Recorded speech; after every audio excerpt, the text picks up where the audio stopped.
pinsan kaya So ayan mga kalingap, isang magandang umaga sa inyong lahat. At andito tayo kala Winlin. Yan, kay Queenie. Yan, nabansagan natin siyang Queen. Yan. So ayan, meron din po pinapabot si Sir Enrique Perez na 5,500 po.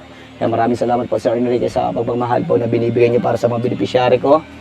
At yan, kung bago pa lang po kayo sa aking YouTube channel, paki-like and share po nitong video ito para mapalawak po natin ang pagtulong sa mga taong nangangailangan. At huwag niyo pong kalimutan na pinutin po ang notification bell para lagi po yung updated po sa aking mga bagong uploads. At please po doon, skip ads kasi malaking bagay yan sa pagtulong po natin. So ngayon mga kalingap, ating po makakausap si Win. At siyempre kasama na din natin sila Alexa at saka si Lindsay. Siyempre kamag-anak po nila ito. So tara mga kalingap at tayo po yung makipagkwentuhan. So ayan, andito na kami. Andito na din siya. Uy, Loveless. Ang bait. Dito ka, Queen. Winlin, Queen. Queen na napalayo ko sa iyo ay. So ayan, kamusta na, Queen? Okay lang po. Okay lang. Okay naman po. Nagpasama na ako dito sa dalawang pinsan at ano. Para ako, di ako maligaw. Baka maligaw ko dito sa inyo ay. Grabe, nagba pa lang dito, ano? Kamusta kayo nung magba dito? Okay naman po, hindi naman po kami inabot. Hindi naman inabot. Kalakasan ng ulan, ano? Opo. Pero may, gaya ng sabi ni Lindsay, may nakuha na naman ata dito o may duma na nalunod, no? Hirap. Baka po doon po yata yun sa isa pang barangay. Hirap pag gano'n, nakakatakot, ano? Baka marami ng multo dyan. Ano? Nalulunod. So, ayun, kamusta naman yung Paskuhan nyo? Pasko. Ah, Ano po kasi kami sa religion po namin, hindi po kami nag-celebrate ng Christmas. di kayo okay. Ang sineselebrate nyo lang? New Year? New Year po, pwede po yan kasi bagong taon. Okay. Sige, may kanya-kanya naman tayong religion. Okay lang yan. So, ayan. Anong ginawa mo lang nung Christmas season? Ano lang po, na-busy lang po kami sa pag-aasikaso po ng tindahan. Kasi dahil holiday season po, medyo madami po yung tao, kaya na-busy po kami. Eh, how about naman yung sa pag-aaral mo? Kamusta? Malapit na atang bakasyon? Bakasyon ng ano? Ngayong School? taon po, bakasyon na po kami. Mag-resume po ulit next year. Next year, okay. Opo. So, wala ka bang ano yung tawag yun? OJT? Tapos na po ang OJT. Tapos na ang OJT Noong mo? August lang po. August to Saan ka nag-OJT? September. Sa Libmanan po. Libmanan. Ay, layo. Malayo din. Opo. Sa ano po yun? Sa restaurant sa Libmanan. Kasi ang major po namin, food and service management. Siguro Pero magaling ka next magluto. year po, ang pasok po namin, hindi po as in sa school namin kasi dahil 4th year na po kami, tapos education, may practice teaching po kami sa school nila. Sa school nila, Lindsay. Di ko maganda yung kala Lindsay. Ano, turuan mo na turuan. Feeling ko nga po, mahawakan ko po yung klase niya. Advisor mo si Ma'am Sheila sa electronics? Ay, Sa Baka ipahawak sa akin yung subject. Oo. electronics po ako. Parang na magkakasing edad lang kayo. Parehas ang gaganda eh. Ano?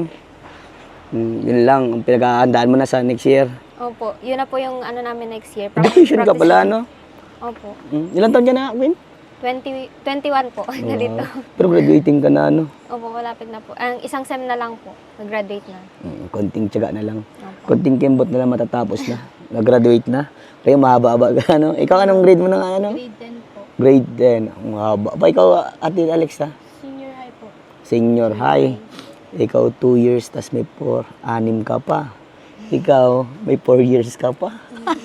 Ito, graduate na. Maghahanap na ito ng magandang trabaho. Ano sa'yo, may board? Po? Board exam? Kasi education sabi mo, di ba? Opo, yung school po namin, po sila, ngayon pa lang po, nagkakandak na po sila ng review sa amin kasi para po ihanda na kami sa board exam after po namin mag-graduate. Wow, tama yan. Mas yan maganda.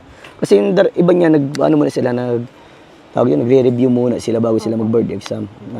Sali sila sa mga Yung iba po Review? kasi, nagre-review sila, yung as in lang, kaka-graduate lang. Kami po kasi, habang ngayon pong may pasok kami, nagre-review na po kami.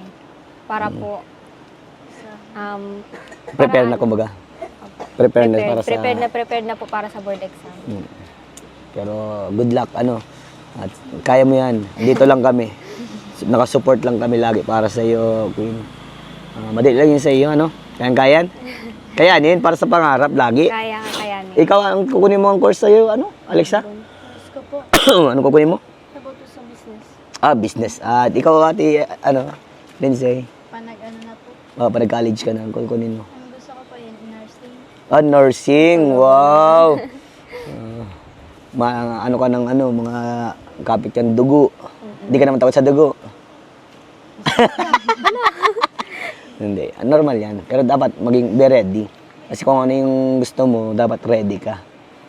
Ito, business ad. Ay, baka mag-yaman ka agad. Maganda ang business. Maganda din ang business ad. Pero ang pinakaano daw, gaya din ng mga nakakausap ko, mas maganda yung katulad nursing. Magdo-doctor, mas maganda yan. Kasi yan ay parang matik yan sa ibang bansa. Matik, magandang trabaho agad. Ano nga ang tawag doon? In demand? In demand Lalo na siya. sa ibang bansa. Kamusta naman ang parents mo? Okay naman po sila. Okay naman. Na-miss mo ata ako. Matagal din ako hindi nakapunta dito. Oo nga po. Pasensya na at na-busy. Busy ako dun sa kasama yung Angels. Kasi di ba, in-invite ko naman kayo sa Christmas. Kaso lang, hindi kayo makapunta kasi ang layo-layo. Naglalakas ng ulan. Lahat, pasok muna tayo. So, ayan, inabot na tayong ulan. Okay naman sila mama mo dito. Okay naman po. Si papa mo, stroke yan si papa mo.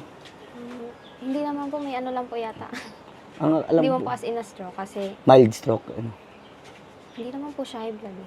Hindi. Kaya ano nga naging mo tayo? Naging sakit mo nga po? Ha? Ano nga po naging sakit mo? PWD. Yung sa... Yung sa Naputol. Oo. Facility sa sakit. Kala ko na mild stroke. Kaya ikuan ko yan. Mga tornilyo ba? Iyo po. Grabe. Papasanin kasi yung sasakyan. So ano man ang pinag-aabalan mo dito, Ate Queen? Dito po sa amin. Na, Dahil po walang pasok, gaya lang po din po ng dati, Tindahan. tindahan, bahay, tindahan, bahay. wow. Tama yan para kumbaga kumita. May sumahod din. And, siyempre, kailangan yun. Kasi kailangan po panggasta sa araw-araw. Yes. Malapit na din ang pasukan nyo, di ba? Opo.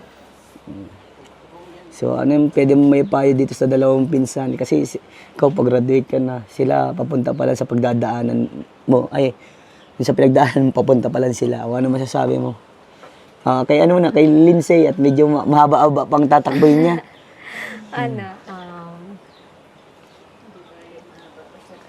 Yun nga, mahaba pa yung lalakbayin mo, pero ang masasabi ko lang ay tuloy-tuloy lang kahit mahirap. Lalo na, di ba pag malapit ka na mag-college, ang pinaka doon, pag pipili ka ng course, dapat yung gusto mo talaga.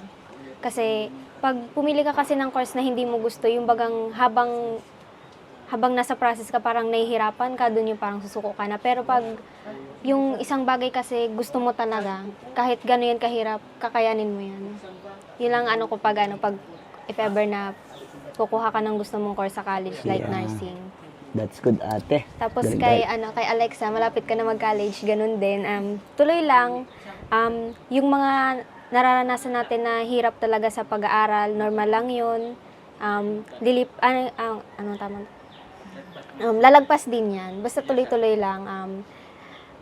Kahit gano'n yan kahirap, basta ang importante yung habang nag-aaral kayo, wag yung hindi naman yung sinasabi ko na pag nag-aaral ka, yung hindi mo seryosohin. Yung mag-aaral ka pero at the same time, yung process, enjoy mo din para hindi lang yung naging journey mo sa pag-aaral, yung puro aral ka lang, at least naging masaya ka. So, kung may mga kaibigan ka, pwede din kayong pag nag-college ka, isa sa mga niyan, dapat makahanap ka ng tamang kaibigan. Yes, Yung perfect. yun, nakakatulong din kasi yun, lalo na pag college na, Yes. nandyan na talaga yung talagang sabak, hirap, lahat.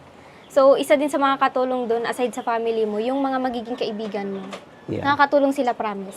Kasi kapag nandyan na yung hirap, may mga kasama ka, may mga tutulong sa'yo, sabay-sabay kayong dapat sabay-sabay kayong susulong, parang ganun.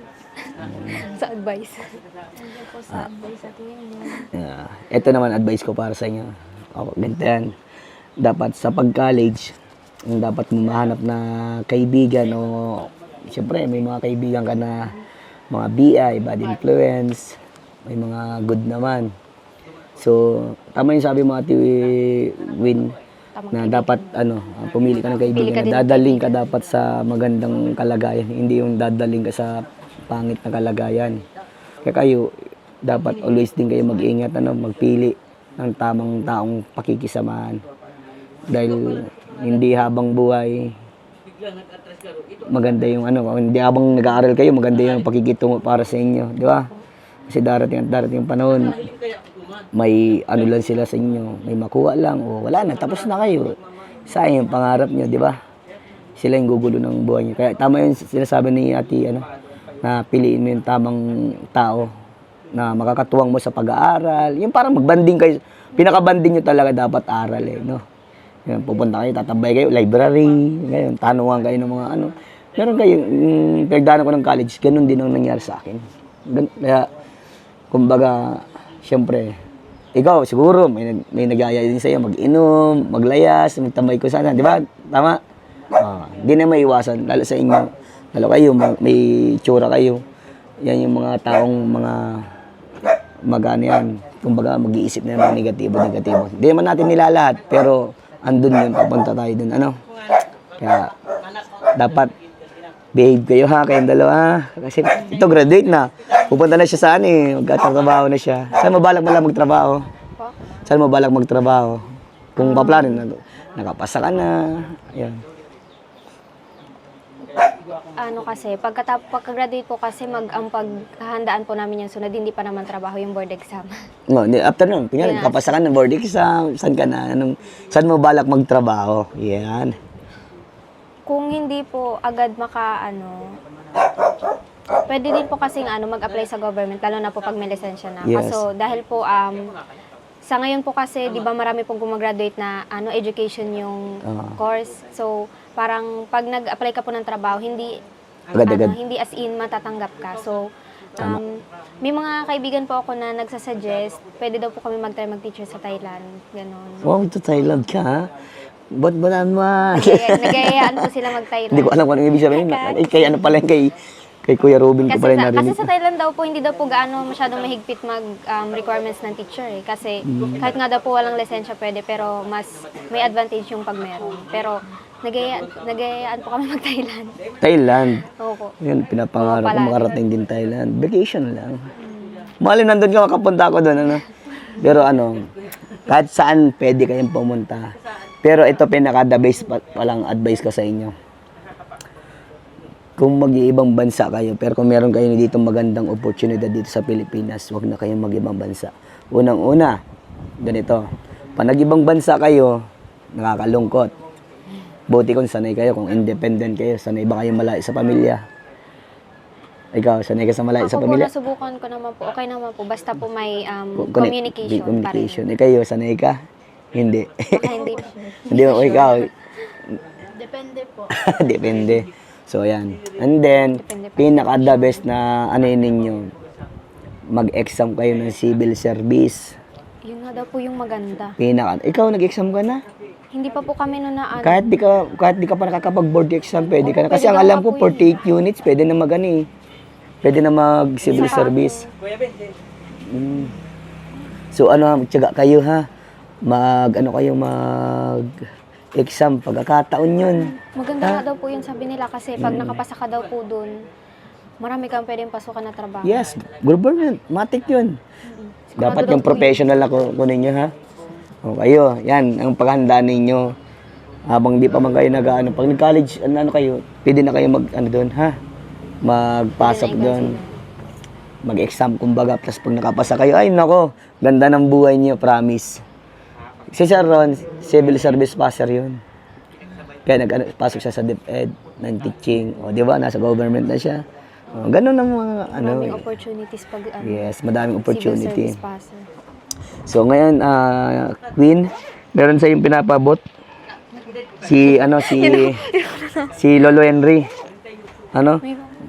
May bago. Yung sponsor nyo din yun. 1, 2, 3, 4, 5. Si Lolo Henry, si Sir Enrique Perez. Tanda mo na. Ito, 5,500 yan, be. Kabilang daw? 1, 2, 3, 4, 5,500. Yun. Thank you po. Yan, oh. Merry Christmas and Happy New Year daw. Panghanda mo daw yan New Year, ha? Alright. Ano masasabi mo sa nagsusuporta sa iyo? Gusto ko po magpasalamat sa lahat po na sumusuporta sa amin. Salamat po sa inyong lahat. At sa buting sponsor mo. At sa sponsor po na si Sir Enrique Sir Perez. Enrique Perez po, maraming salamat po sa inyo. At salamat din po sa iyo, Kuya Vincent. Salamat po ng marami. Yan. Okay. Okay, peace bump na ako. Peace bump. Baka kayo may masabi kayo. Sabi po namin. Ano Thank you po sa iyo, sir. Kuya Vincent. Kasi po, nandito ka ulit po na magbibigay po sa amin. Yan. O, ikaw, Ate Lindsay. Thank you po sa iyo palagi, Kuya Vincent. Mag-ingat ka palagi. Ingatan mo ang health mo po. Ayan. Yun po. Tsaka po sa pagbabiyahe, palagi ka po nagbabiyahe sa malat. Mag-ingat ka po. Salamat. Okay, bye-bye na sa inyong tatlo. Bye-bye.